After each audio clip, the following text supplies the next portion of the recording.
Metre आहे दाखवा तुम्ही बी येऊन बघा. 200 मीटर आहे. बांधकरी असल्यामुळे आम्ही शेतकरी याची कडून शेतकऱ्याची तर रातभर चालू धुळीचा त्याच्यावर सरळ सरळ लिहिलंय.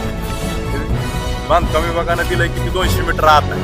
आता ती पूर्ण थोडं कमी रस्त्यावरच असल्याने आहे. त्यामुळं काय आणि आम्ही त्यांना सांगितलं तेवढ्यापुरतं हो का 200 मीटर हो का सगळ्यांनी बघा तुम्ही. त्यांनी आम्ही नकला मागितल्या 200 मीटर अंतर म्हणून सांगितलं तुम्ही प्रत्येकाने येऊन बघा. किती रस्त्यावरच असल्याने रस्त्यावर असल्यानेच आहे तिथं तिथे येऊन बघा तुम्ही. आणि सुरुवातीला 2019 पासून त्यांनी चालू केलं. मग त्यांनी मिक्सर आपलं सिमेंट मिक्सरचा प्लॅन केला चालू होता. हळूहळू त्यानं मोठं वाढवीत चाललं. आता तर ती सिमेंट मिक्सर उल्लेख पण दिलेला आहे त्यांच्या परवानगी नसताना सुद्धा यांनी अधिकारी काय करतात आम्ही सगळीकडे जाऊन आलो. प्रांत तहसीलदार सगळं बघू त्याची काय कागद आहे ते का. आम्हाला ते दबावाला बळीच पडा ना. आम्हाला थोडं ते दम देत आहे. तुम्हाला काय त्रास होत नाही अशी उडवडीची होत. त्याचं जी भाचा जी म्हणणार आहे ती काय ना त्याचं भाऊ म्हणून त्याचं नाव आहे. ती डायरेक्टच म्हणतो तुम्हाला त्रास होत नाही म्हणतो तुम्ही कुशाल म्हणा उठता बाला शिरस करायचा जे खडीकिरशाचा मालक आहे का त्याचा कुशाल सपाट माळी आणि ते काय करते तुम्हाला त्रास होत नाही ह्यांना त्रास होत नाही असं म्हणजे प्रत्येकाला. आता इतके दिवस शेतकरी काय होतं 2023 पासून आम्ही पाठपुरावा केला आणि बाकीचं शेतकरी काय पुढे भेटतात. ग्रामपंचायत आम्ही ग्रामपंचायत म्हणलं आम्हाला ठराव द्या तर ग्रामपंचायत काय म्हणली की बघू देतो म्हणजे. आणि विषय असा झालाय तिथं की ग्रामपंचायत एका साईडला राहते ना आम्ही एका साईडला शेतकरी पडतो. त्यामुळं आमच्या अंगावरती पूर्ण दुरळा आहे. रानावरती येत मजूर येत नाही कामाला की दम्यासारखा हा शेजाऱ्यांना दमा झाला. मग आमची वाट बघताय दमा व्हायची की ही असा आम्हाला प्रश्न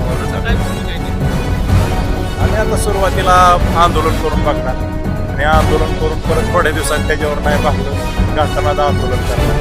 शेवट 26 जानेवारीला आमरण उपोषण तर ठरलेलंच आहे. त्यात काय वाद नाही. तोपर्यंत प्रशासन आमची दखल घ्यावी असं एवढंच आमचं. हा खडीकेश्वर हा राजरोसपणे काही वन विभाग अधिकारी असतील तहसील विभाग असेल आमच्या गावामध्ये 3-3 एकरामध्ये अवैध उत्खनन चालू म्हणजे हे कुणाच्या ह्याच्या छत्राच्या एखादी चालतं सगळं अधिकाऱ्यांना सगळ्याला माहीत असतं.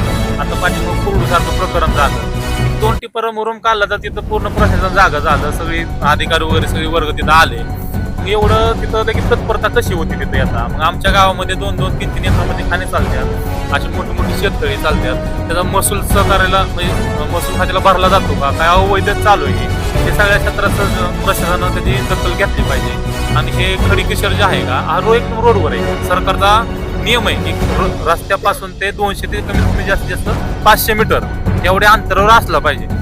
हे सरकारची सगळी नियमावली आहे का ही सगळी फाट्यावर मारत ह्या खडीकेश्वर मालकानं हा तिथं खडीकेश्वर चालू केलेला आहे. आणि हे कुणालाही म्हणजे दखल घेत नाही याचा अर्थ ह्याचं प्रत्येक सगळ्याला वैयक्तिक काय साध्या गोष्टी भाषेत बोलायचं ह्यांना सगळं हप्ते वगैरे चालू त्याच्यावरही.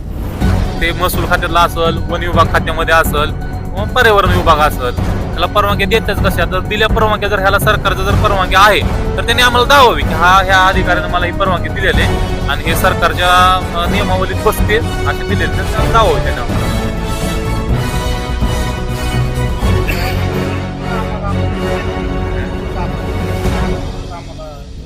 हा बरोबर आहे. तर दुर्वळा जर एवढा उडतो ना तर आता ज्याला काय वाटतं बा तुम्ही समस्या तिथे येऊन बघा आसपासच्या शेतीची पाहणी करा. तिथं फळवर्गीय पिकं आहेत आपलं केळी आहे मका आहे ऊस आहे ह्याच्यावर दुर्वळा एवढा बसतो ना या दुर्वळ्यामुळे तिथली जनावरं सुद्धा ती वैरण खात नाही आणि जर खाल्ली तर ती आजारी पडतात. एवढी परिस्थिती बेकार आहे. जनावरांची जर ही परिस्थिती तर माणसांना श्वसनाचे आजार होऊन त्यासारखे आजार होत आहे. श्वसनात त्रास होतो. ऊस तोडवाले तर ऊस तोडतच नाहीत तर घालं ती पेटून देतात ऊसाला.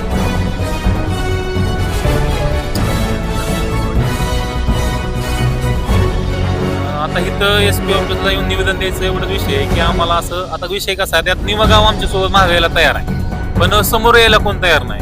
म्हणजे त्रास सगळ्यांनाच आहे पण माणसं घाबरतात बुवा नको आपल्याला दमदाटी होईल आपलं कुठं चांगलं चाललंय आताचे कशाला पुन्हा नाद लागायचे. म्हणजे ह्या गोष्टीमुळे आता हे सगळं शेतकऱ्यांना बी दमात घेण्याचा प्रयत्न केला जातो. त्यामुळे आम्ही SP ऑफिसला असं निवेदन दिलं की ते जर आमच्या जीवाचं बरं वाईट झालं तर याला जबाबदार कोण. म्हणजे आता क्रेशरवर आम्ही गेलो जर आम्हाला काही हानमार झाली वगैरे काय झालं तर त्याला जबाबदार पण त्यासाठी आम्ही एस पी ऑफिसला निवेदन दिलेलं आहे. मॅडम बोलले तर ह्याच्यावर सर्व माझ्या परीनं मी आधी तहसील प्रांत मॅडमला आणि तहसीलदारला विचारून जे काय पुढील कायदेशीर कारवाई होईल का ते करायला सांगितलं.